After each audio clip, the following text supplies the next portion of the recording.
잠시 후 여러분은 급진 개화파가 일으킨 3일 만에 막을 내린 갑신정변에 대해 모두 알 수 있습니다. 자, 그럼 로빈의 기록을 시작합니다.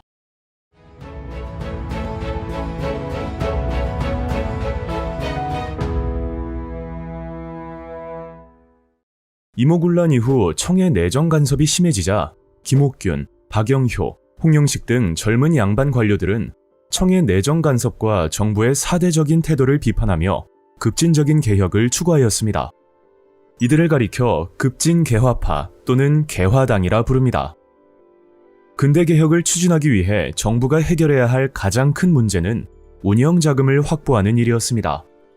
이에 민씨 세력과 온건 개화파는 멜렌드로프의 제안을 받아들여 당후전을 발행하고자 하였으나 급진 개화파는 민생 안정을 이유로 이를 반대하였습니다. 이후 김옥균 등은 개혁을 위한 자금 마련을 위해 일본으로 건너가 차관 도입을 시도하였지만 이 역시 실패하였고, 그 결과 급진 개화파의 정치적 입지가 약해지고 개화당에 대한 탄압이 심화되었습니다. 한편 1884년 베트남을 둘러싸고 청과 프랑스의 전쟁이 발발하자 청은 조선에 주둔해 있던 3,000명 중의 절반인 1,500명의 병력을 베트남으로 이동시켰습니다.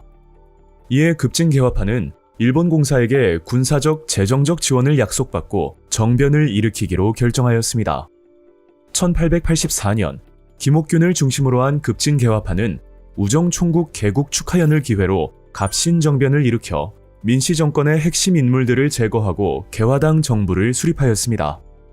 개화당 정부는 근대국가 건설을 지향하는 개혁을 단행하고 14개조 개혁 정강을 마련하여 청에 대한 사대관계 폐지, 문벌 폐지 및 인민평등권 확립, 조세개혁, 국가기강 확립과 민생 안정, 국가재정 일원화, 정부조직 개편 등 국가 발전을 도모하려 하였습니다.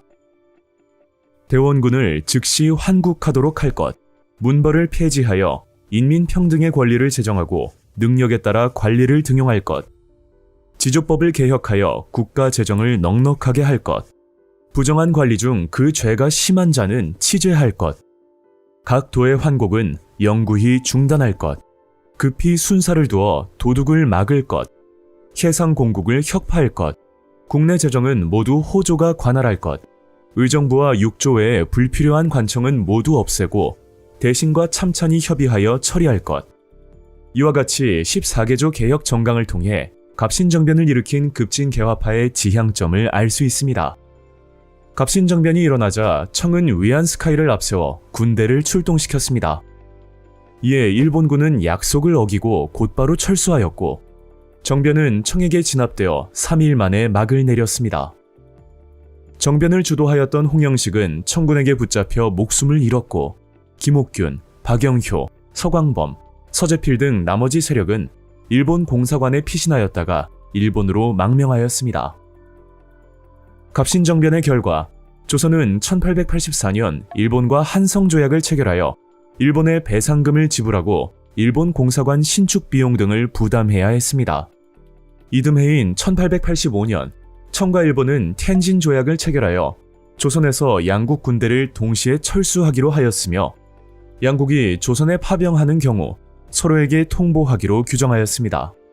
이 규정은 훗날 동학농민운동이 일어났을 때 양국 군대가 조선에 파견되는 명분이 되었고, 이후 청일전쟁의 원인이 되었습니다. 갑신정변은 자주적 근대국가 건설을 목표로 한 우리나라 최초의 정치개혁 운동이었습니다. 하지만 개화 세력이 도태되고 친청 보수 세력이 장기 집권하는 등 조선 내 청의 영향력이 더욱 강화되는 계기가 되었으며, 일본의 군사적 지원에 지나치게 의존하였고 농민의 염원이었던 토지개혁에 소홀하여 민중의 지지를 이끌어낼 수 없었다는 한계를 지니고 있었습니다.